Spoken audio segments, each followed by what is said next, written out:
Oh, Hello. I just started recording, by the way. Oh, okay, cool.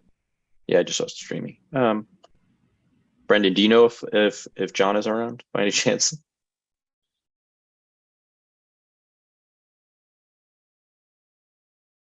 Can anybody hear me? I can hear you. I'm assuming you're talking to Brandon Lum, though. I can hear you Oh now. yeah. Yeah, sorry. Okay. Uh, okay, yeah, it's Brendan just said his sound is busted.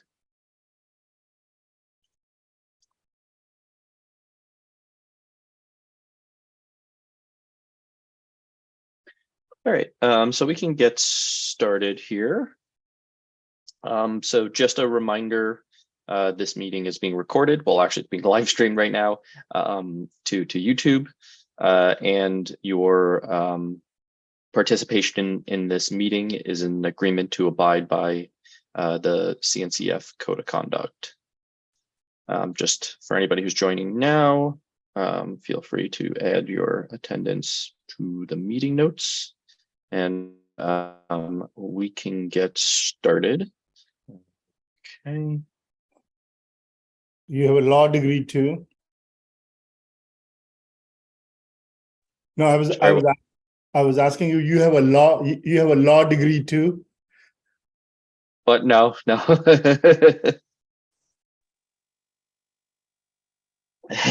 That's just I mean, it's just the CNCF spiel that we all got to say. So, uh, okay, so give me 1 second just to pull up the notes for a second here. That's the brief moment where we get to channel someone else's law degree by Yeah. verbatim saying their work.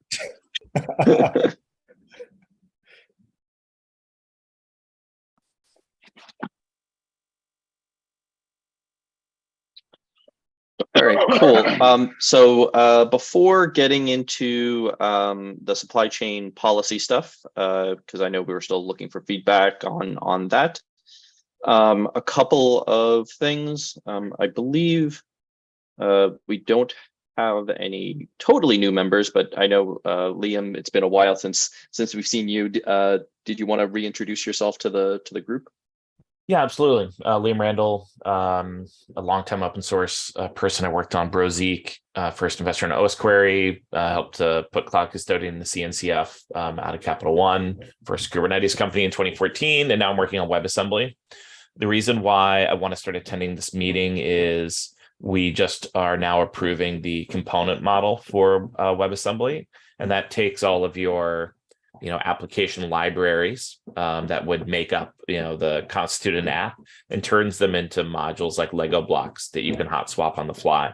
So I think it has phenomenal implications for this work stream, and I really just want to start sharing that perspective and making sure that the folks in this group are aware of how WebAssembly can help to really address some of the fundamental issues in supply chain security.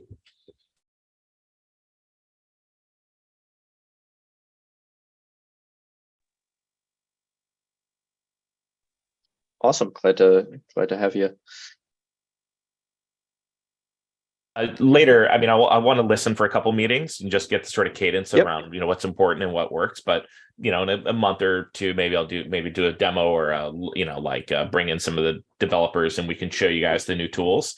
It's really cool if you haven't seen it work, where you can take, code that's written in different languages and, swap out libraries on the fly. It's neat stuff to see that happen. And this is how Fastly Compute works, and Cloudflare's Workers, and Wasm Cloud, which is one of the open source projects, CNCF Wasm Cloud, one of the things I work on. It's just is really neat to see. And but I think that we need to do a better job sort of sharing what that means for supply chain. Cool. Yeah, definitely interested in that. All right. So next up, Salsa 1.0 release candidate updates. Just wanted to kind of give folks a little bit of an update on that. So Salsa 1.0 is currently in a release candidate. It's looking, there is something from, I believe, the OpenSSF blog here. regarding the announcement on it. Of course, for some reason, hold on, let me bring this up here. Okay, draft version. I don't know why the blog's taking me a while to open up. Anyway, that's the OpenSSF blog. That's sort of the announcement there. They're looking for, it's open for comments, for feedback. We're already getting a lot of good feedback, mostly, nothing, luckily too sort of, hey, you're completely off base with your entire thing, mostly just stuff around, hey, can we be a bit more crisp with the language around what isolated means? Can we be a bit more crisp around the language of what ephemeral means? And a few other things just to clarify, some of that, as well as provide, examples and all that good stuff. So there's some stuff on that front. Also for folks who are maybe writing software, I know we're looking to kind of see, if there's a tooling meeting that happens on every Friday at 10 a.m. Eastern. We're all looking for, additional tools that might be looking to support 1.0 or want to understand how to support 1.0 and so on. Yeah, that's pretty much it. So if folks have feedback or whatever, feel free to go to that blog, and it should have all the notes in there on how to get started. Okay. Next up, so I see Nisha, you have an issue that you opened up.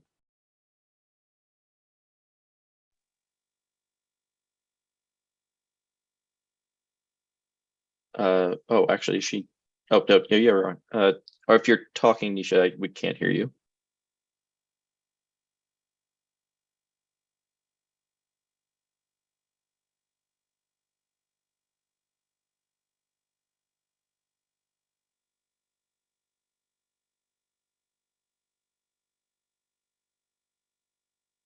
How about now? Yep, can hear you now. Okay. Oh, that's why, because my microphone is not plugged in. Kiddo uses my microphone to record things. Wonderful. Okay, yeah, this is in response to in the last meeting. I understand that we came to the conclusion that there are two parts that we're trying to address. One is an executive summary that explains the pitfalls, or like the current understanding of what's the software supply chain for cloud native looks like. And the second one is to try to come up with some way of evaluating whether your current software supply chain is actually secure. But the second one, Brandon had said that the controls group is working on that part. And so I had created an issue to figure out where exactly this conversation about how to measure is supposed to take place, either in the controls group or somewhere else. So just wanted to bring that to your attention, that there's an open issue. Go ahead, Michael.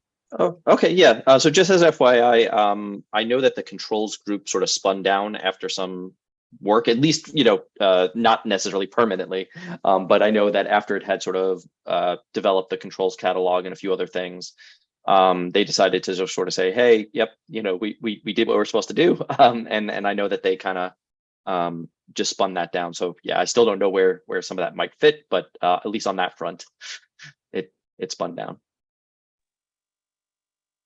Okay. So I actually now don't know where I can, work with other people about that bit. Can you hear me? But yeah, now we can hear you. Okay. I can hear you anyway. So we were going to kind of bring that up in kind of the leads meeting to see whether there's a place for that, discuss whether we can get this back together, see whether we can, John will be interested in that. That conversation has not happened yet, we had to skip our last leads meeting. So I guess just hang tight for now while we figure out what's happening with that. But yeah, we're actively looking at the issue. Okay. How about like putting a comment on that issue saying, like, basically we're waiting on something. Yeah. I'll Please post stand something. by, or so. Yeah, just please stand by, something like Yeah. that. Okay. There's a second one that I have, which is to bring everyone's attention to the SALSA rubric. I mean, the initial rubric that I had created internally based on SALSA. It's in the meeting notes under assumptions.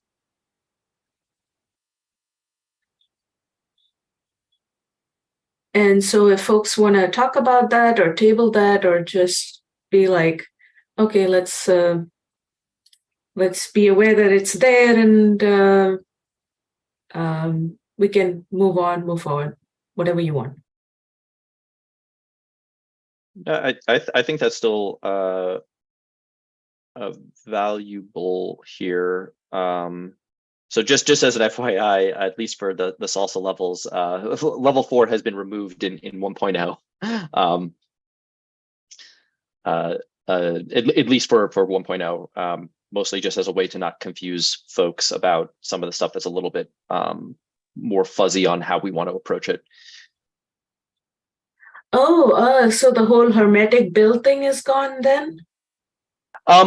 Yes, it's still, we do plan to have it for the future, but we wanted to make sure, given that there was a lot of confusion about, I'm not going to get too deep into it, but around exactly what counted as hermetic and what counted as, you talk to a few folks and repeatable versus reproducible versus this, that, and the other thing.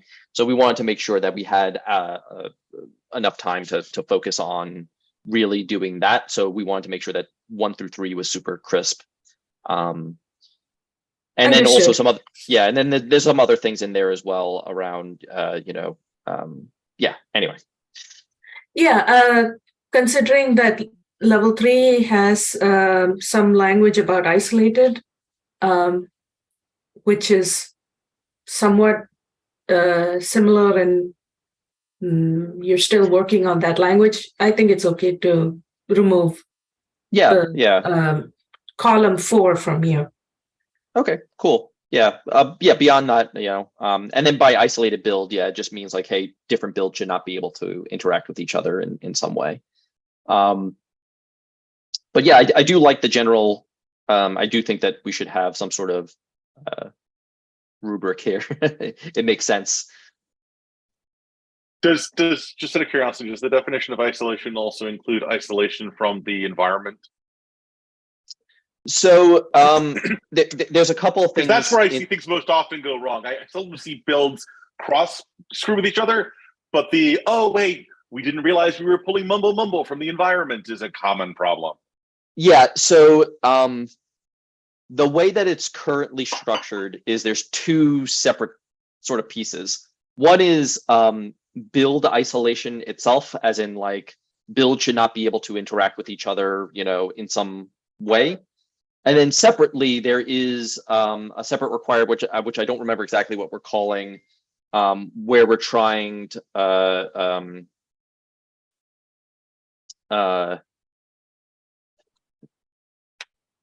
we're trying to make sure that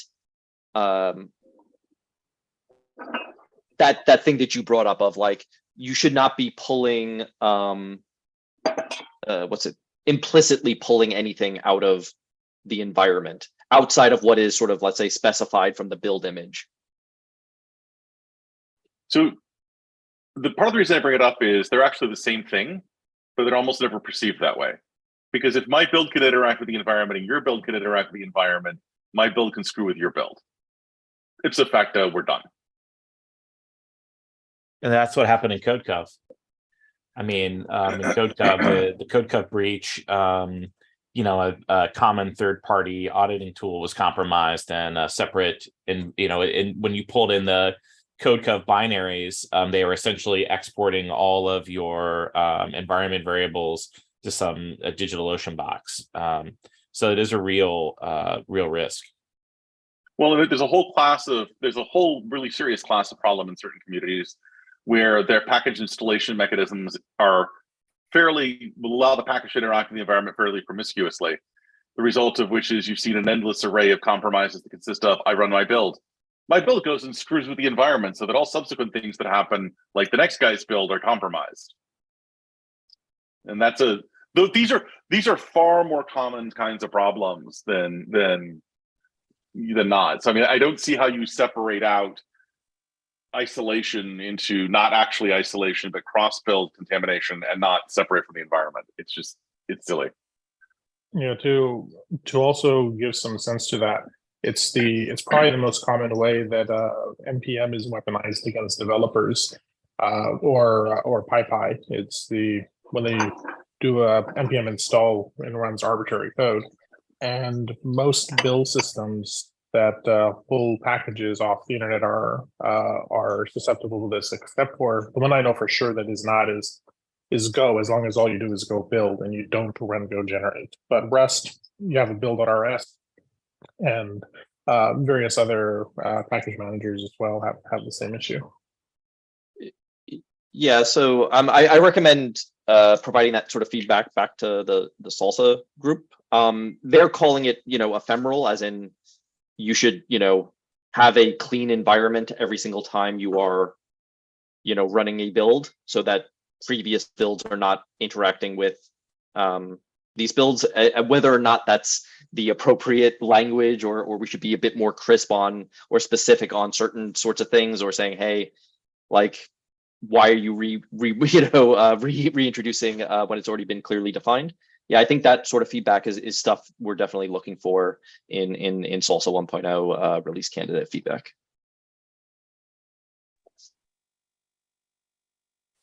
So one of the things that I had been aiming to use the rubric for is for folks to accurately inventory, not just like at their application, but also their environment, and anything else that gets used during the build, or anything else like that exists. Because at this point, I don't think you can accurately tell what from the environment interacts with the build. So at least if we know all of the components that exist in the environment itself, we'll be able to potentially we can assess the risk of the build system from that. If not exactly, then close enough.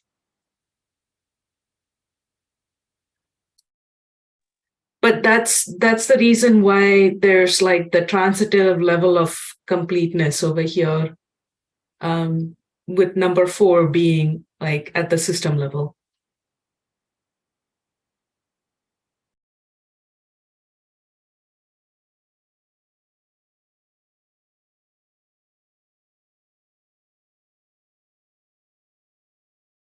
Yeah, I mean, I think that's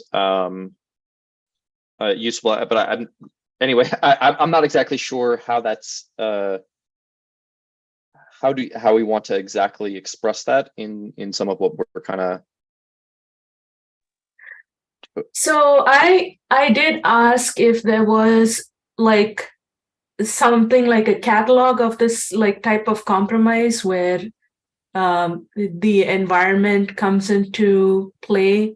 The only 2 that I know of is SolarWinds, because something got injected into the build system, and CodeCov, where they were exporting environment variables to some other place that folks don't know about. There was, those are the only 2 that I know of in this particular class.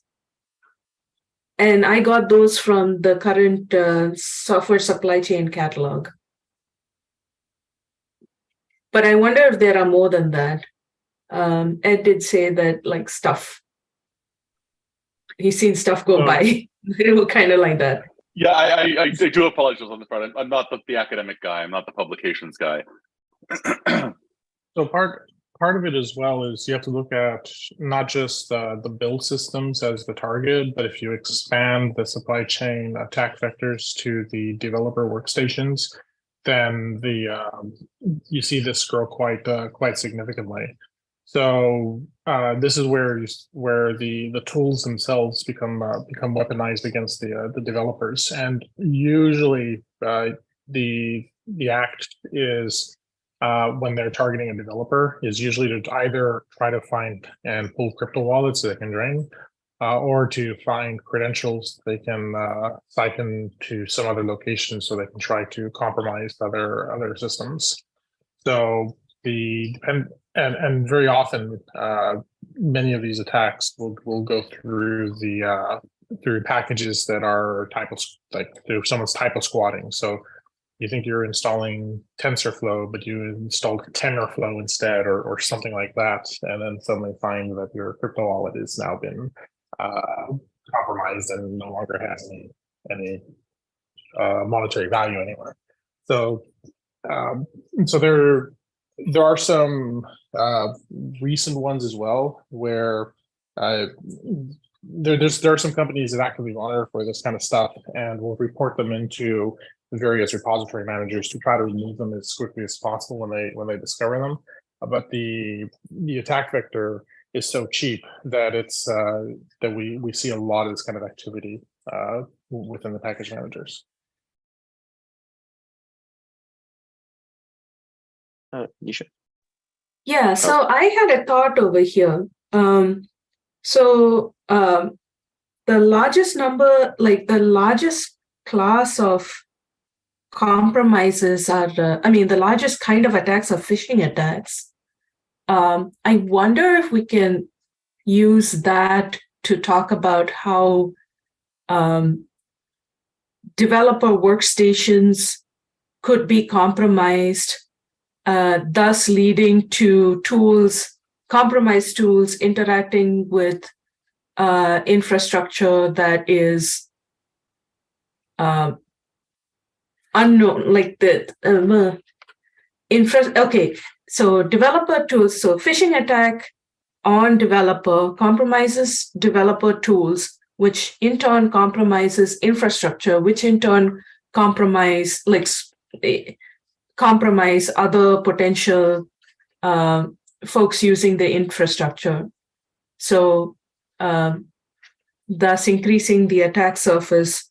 And so there should be some kind of focus on making sure that the tools and the environments that the developer and the infrastructure uses is hardened. Can we use that as like in the executive summary where we're trying to say like, hey, this is a bigger problem than what you think it is? Well, so I think the thing, right, is if I were to kind of synthesize, like, we just want to make sure that we're clear with folks what the scope also of supply chain security is. Like, it's not just like people, most often misinterpret that supply chain security is just third-party risk management. It's just, oh, I just need to think about, the various dependencies I'm pulling in, and not also thinking about, hey, I also need to protect everything that's really part of what folks would consider the SDLC, from, hey, I have a developer is about to start writing code, through to, hey, I'm running that in production. All of that is kind of that supply chain security and everything else that's sort of involved. And third-party risk management or external dependencies are definitely a big part of that. But a lot of that is kind of, I think, misinterpreted. And I think that's the thing that we just need to get across in the executive summary is it's often misinterpreted as, hey, it's just external dependencies. Well, Well, so or even trouble. worse, it's just my first line external dependencies.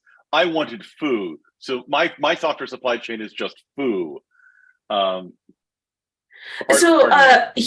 Yeah, sorry to cut you off over there, but here's the trouble with cloud native in general. The environment is also an external dependency. So we're not just distributing applications, we're also distributing environments. And we are, so the only thing that we're not really distributing is like bare metal hardware. That's like in the realm of the hardware supply chain. And even then, you have like issues where folks think that firmware that they're developing for that hardware to work is all like tightly buttoned up with no place for compromise. So it's kind of like you have like one level where it kind of you kind of have some kind of security around it, and then a level on top of that where it's just wide open with the like environments and operating systems and software defined networks and all of that gets distributed, and that is not something that is considered because folks are only focused on application. Well, or in this, we may need to get at some point do a whole section on misconceptions. But one of the ones when you mentioned environments that sort of pinged in my brain is I have repeatedly over the last decade come across people who, when you talk to them about their dependencies, completely neglect the VM that they are also constructing into which they're deploying their application. Yeah, exactly. Look, go ahead, Frederick. Sorry. Yeah, this is why earlier I had mentioned several meetings ago that even if we say that it's out of scope, we need to have a call out to good techniques such as patch management. So if developer workstations are at risk of various phishing and watering hole attacks, a good mature process separates out what the developer is able to access, so they cannot immediately go and compromise a build system. They have to go through the PR through the PR path.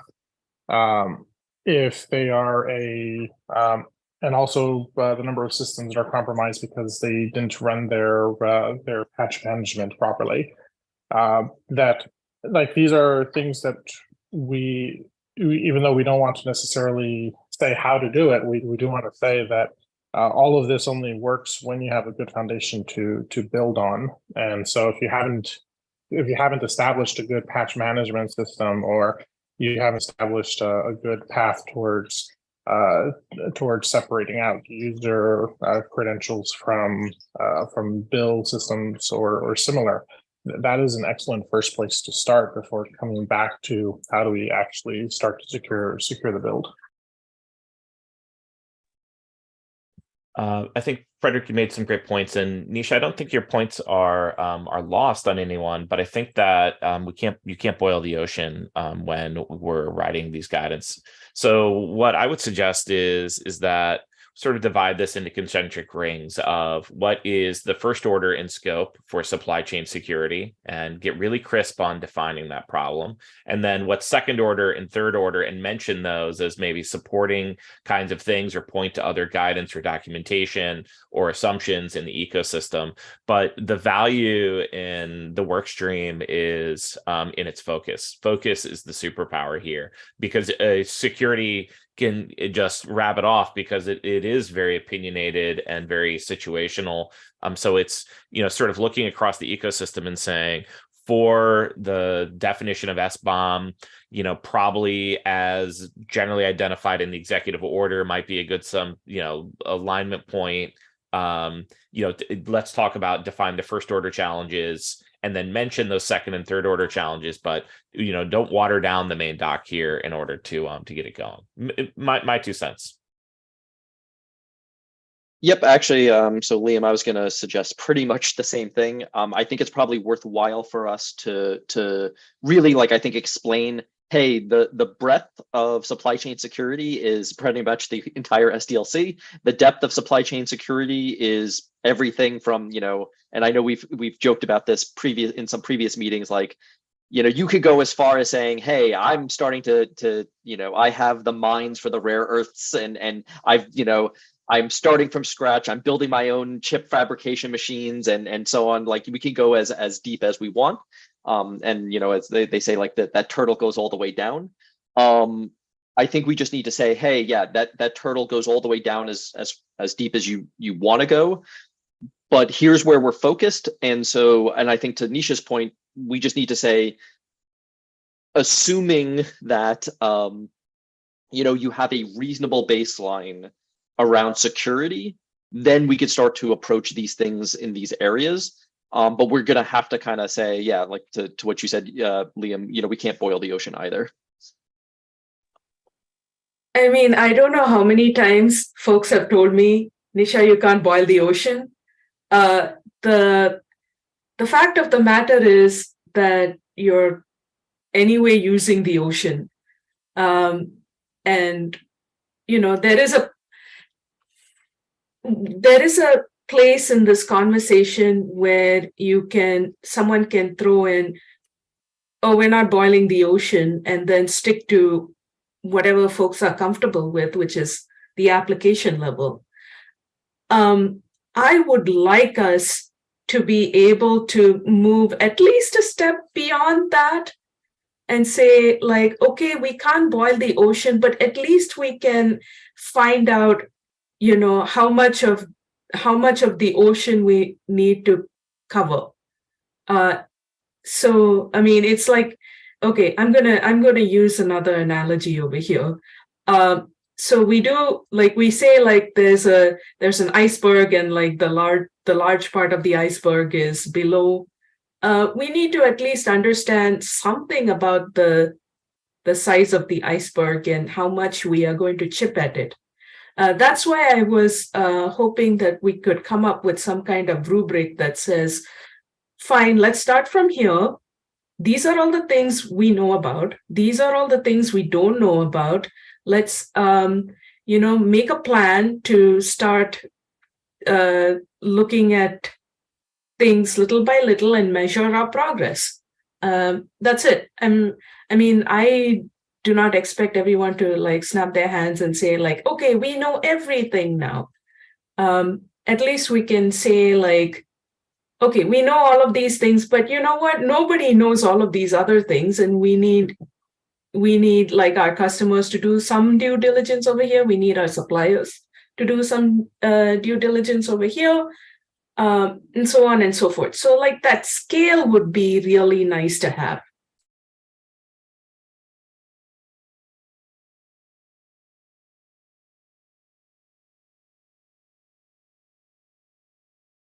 Oh, Ed, you're on mute. The thing I would suggest about boiling the ocean, I'm an inveterate ocean boiler. It is, in fact, one of my primary problems.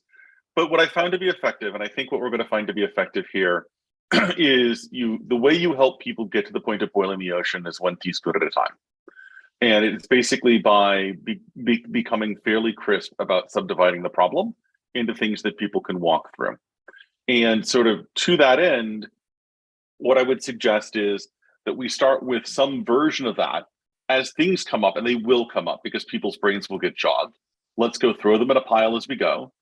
If somebody looks at the whole thing and realizes that we're organizing the pile in a suboptimal way, then we can talk about rejiggering the Jenga pieces. But the way you get dismissed by being accused of boiling the ocean is by trying to make people understand the fullness of the ocean. And I'll be really honest, most people don't have the working memory for it. They just don't. Yeah, I think Nisha's trying to push us to a good direction, though, because at the end of the day, it's going to be about the scope, but at the same time, not forgetting there's a wider world out there that we cannot be, like, just like the build systems are inherently tied to their environments, our our recommendations are tied to their environments as well. Especially since we focus on cloud native, we have to discuss to some degree about best practices, or at least point to that there are a set of best practices that you need to follow before the stuff is even useful. And the stuff that we are writing is very likely going to have limited applicability to a whole other range of systems. Like, what does our work mean to something like mainframes or other or to other more foreign's the wrong word, more exotic environments from what we're used to. And so I think part of it is making sure that we do get the scoping down, but also to make sure that that we tell people that this is not the full extent of everything we need to pay attention to. Yeah, I definitely, this obviously we have cloud native group, so we want to scope our problems, see what we can handle. There's a lot of experts elsewhere.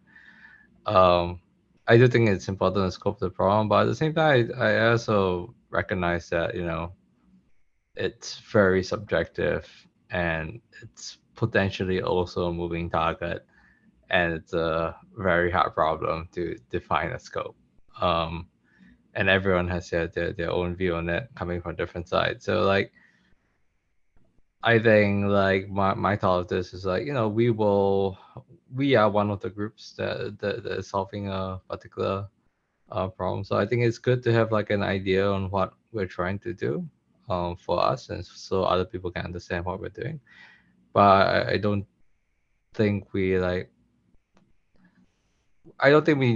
need to get that super perfect. I think if we have a rough idea, that should be good enough. Michael, you lowered your hand and put it back up again. Did you want to go? No, Liam, you can go first. Look, I have a proposal. I think it's helpful if we kind of dial this in a bit and sort of say what's in and what's out for primary scope. I linked a guide that the NSA just published in conjunction with CISA called Securing the Software Supply Chain, Recommended Practice Guide for Developers. Now, that's like a very broad document that's applicable everywhere, including cloud native. But what I love about what they've done here is they've gone to a specific set of controls here, the NIST cybersecurity framework, and then they've selected some of the specific documents from the NIST SP800 series of documents, like there's a 218, which is the Secure Software Development Framework.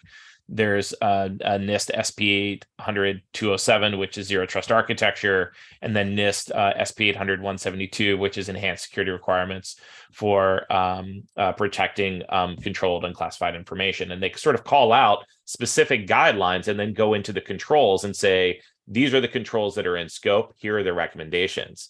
So I think what's helpful is that somebody's blazed a really crisp trail through the woods here.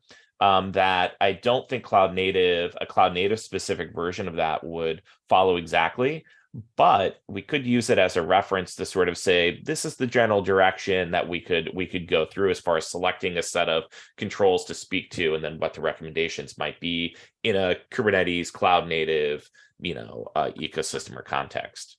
So maybe a proposal might be. Go ahead. I don't see a link for that in either the chat or the notes. I'll put them in the notes. It's over here in the chat. If you scroll, I'll relink it here. It's the NSA doc, which I think is the incredible. It's right in a chat again.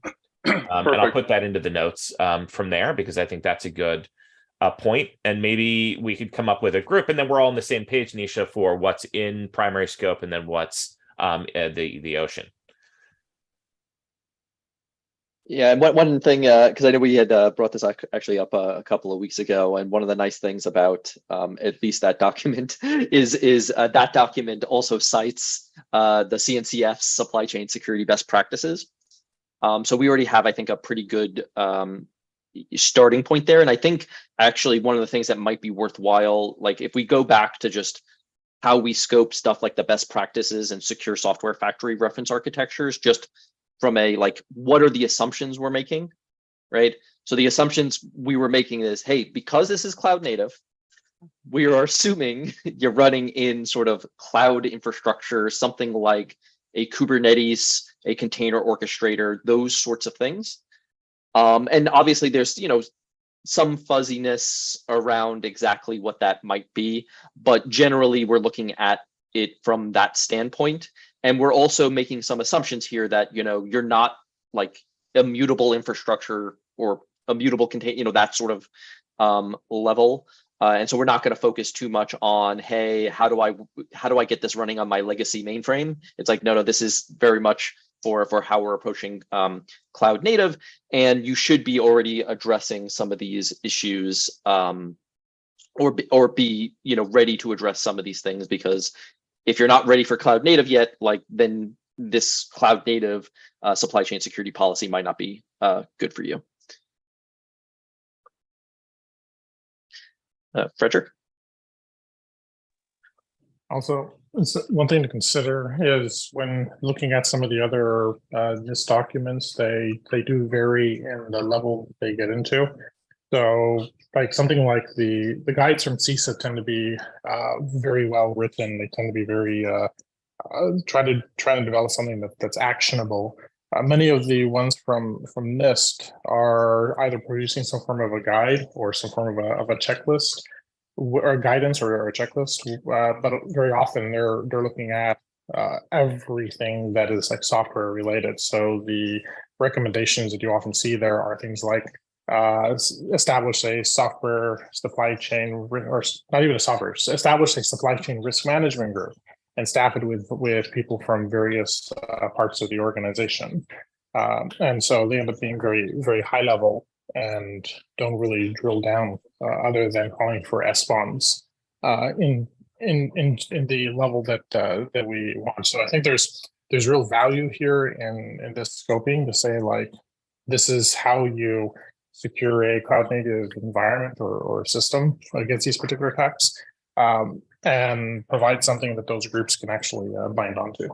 Yeah, I think in the banking world that I got to experience was that we would use NIST are the sort of policies, and then what we're looking to create are the procedures that map to those policies. So we're saying, I think to extend that, I agree with you entirely. NIST is high level. Here's the sort of what you need to do. And then we're coming a level down and we're going to point to NIST and say, here's our governing documents. Here's our policies that we're sort of trying to comply with. Here's the procedures that we're going to create in our document. And I love the analogy because that's exactly what CISA does, is create procedures that map to the NIST controls and frameworks there. So I feel actually aligned. I don't know if you do on what we would use the NIST for, is to sort of point it to the scoping. Now you're sounding like somebody who has a CISP, which is good. Yeah, I think that aligns well with the largest organizations. I think startups will be a lot more flat in that particular approach, but the largest organizations, or more mature, I should say, will definitely have things like all data at rest must be encrypted. They'll have things related towards how you have to protect certain types of secrets, so that secrets themselves are protected from compromise.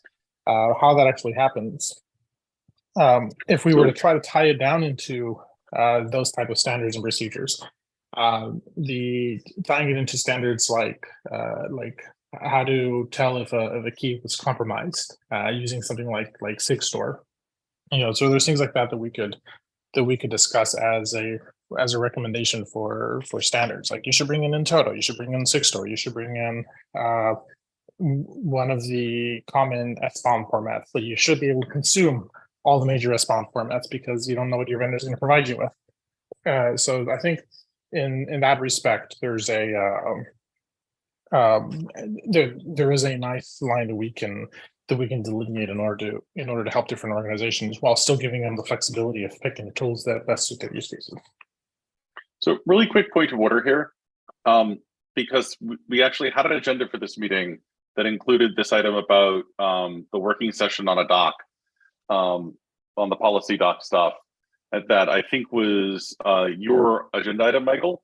And I just want to make sure we haven't run over you. Oh no, I mean this is the policy doc. So just to be clear, the scoping is definitely the number one question we needed to answer. So yeah. Well, but I mean, going back to the discussion from last week then on the policy doc piece, quite honestly, again, the most productive thing I think we can do as a first pass is helping executives understand how to think about this problem, because that's where everything breaks. It's where everything breaks. You've got a whole bunch of misconceptions they have about the world. And I that if I had a document I could point at exec to, say, please read this. It'll take you 3 minutes. It'll take you 10 minutes. Even if it'll take you 30 minutes, and then we can talk.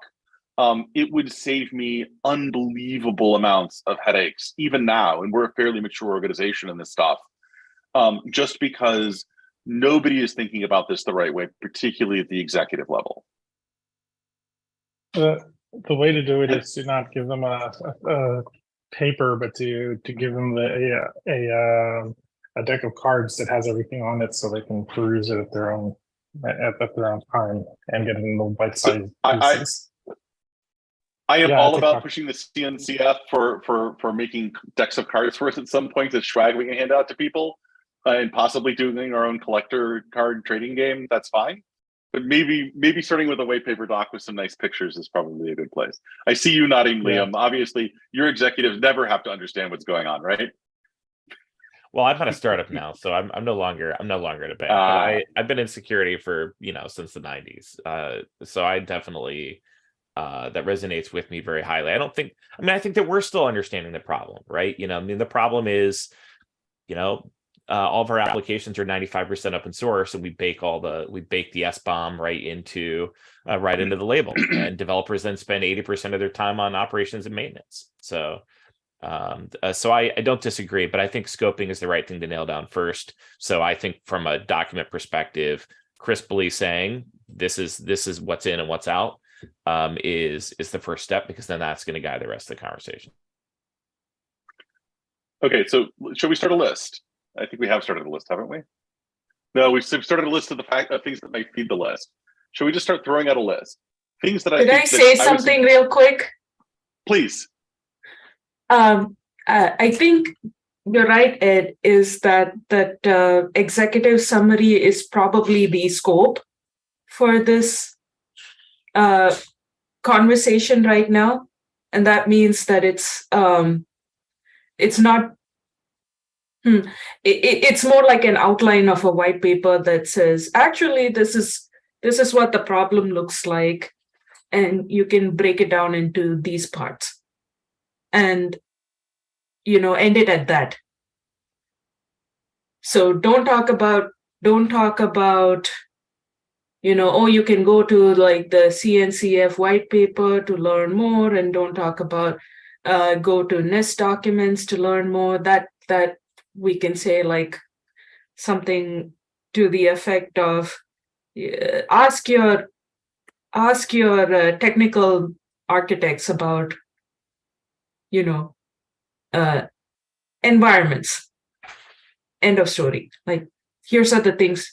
If you're talking about a list, here are a list of things you should consider without going into any kind of like technical details, because I think that will lead us to some places where we can say, okay, here's a sub issue that we don't like. We find that our top level architects don't really quite understand. Let's drill down into that at a later date.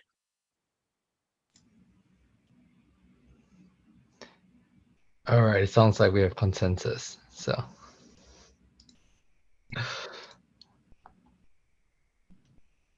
we have consensus, but no time. Yeah, but look, everybody's facing in the same direction. I mean, now that helps an awful lot when we start rowing. So, just as long as we have a link to where we can start to populate the outline, I think would be a good thing to make sure that we have. But then at the next meeting, we can discuss how to what do we want to structure or so on, or somewhere we can have, even if it's not an outline, even if it's just a list, like a brainstorming list of things that can be suggested for it, and we can work out how we want to structure it later. Sounds good. I will talk to John. I'll send a message to John to make sure he can set all the structure up to make it easy to contribute and to share that next meeting. Yeah, I mean, does it make sense Sure. to just kind of have that in the sort of policy notes document, just have a section there, or just say, hey, add a comment with something, or do we want to just wait?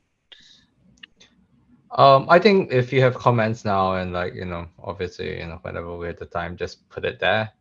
And then if John comes up with some other structure, he will migrate all the comments and integrate it in. So yeah, your time is and contributions, whenever you can get to it, just put it there. We'll make sure that it gets integrated one way or another. So yeah, I think for now, before John sets up everything, if you have comments, ideas, just put it in the doc, and then we should be good.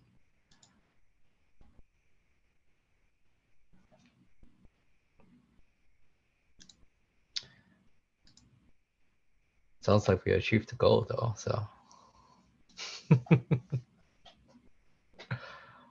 I'm celebrating. I have some hot chocolate here ready to go.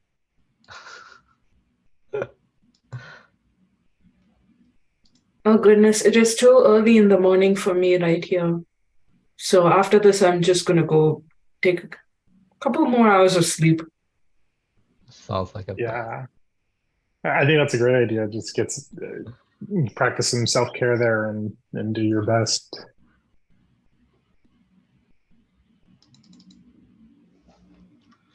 Okay. Do y'all know mind if I start like creating a list in the document? I have some ideas. You can comment on it. Yeah, That's one of the. This is.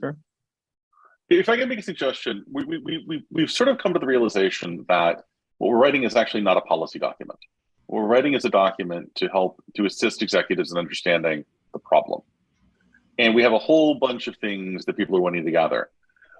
Excellent work was done on the policy document to date, but I would maintain that its present structure, and Nisha, your question is actually the exhibit A in this, is probably going to inhibit forward motion at this point. Should we start with something new?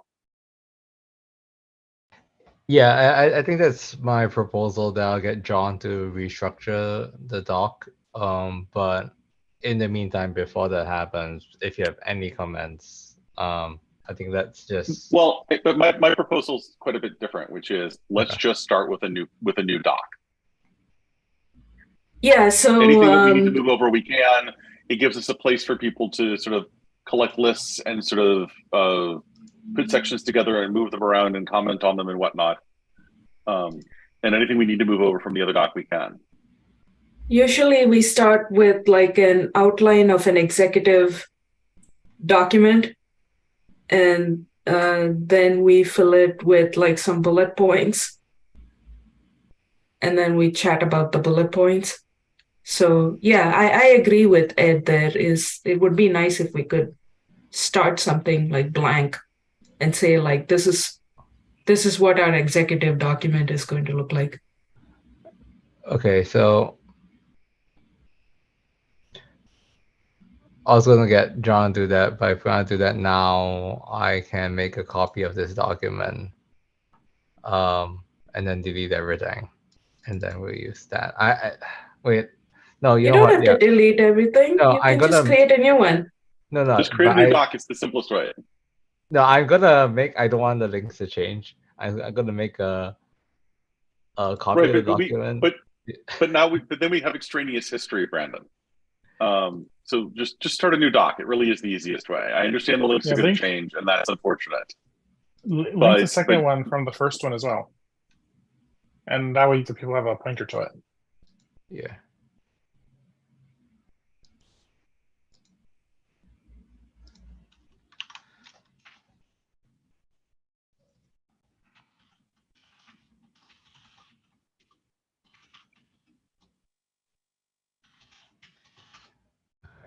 I'm gonna share this.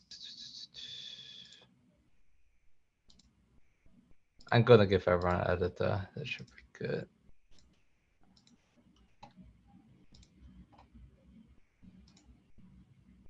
I will put it in the chat and also in the meeting notes.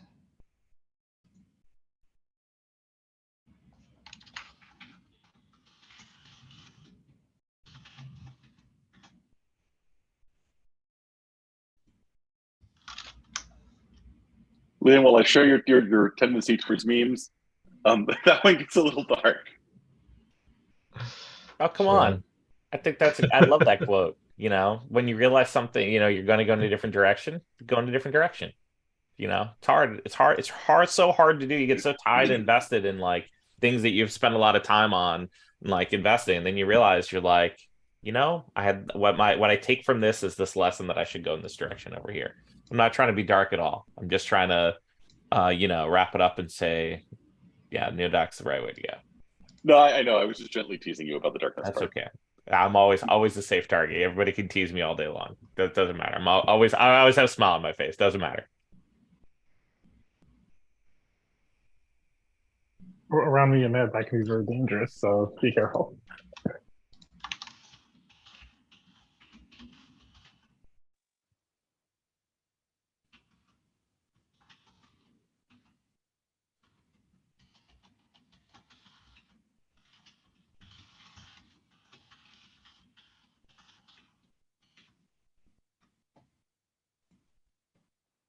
I just saw a comment about burning it all down. So we'll set up some burn charts so we can keep track of our progress, and then we will literally burn it all down. All right, I got to drop. It was a fun meeting Okay. today. Michael, you're always working on interesting stuff, but I'll see you later. See you guys. Yep. See you. Thank See you. you. Bye-bye. Bye.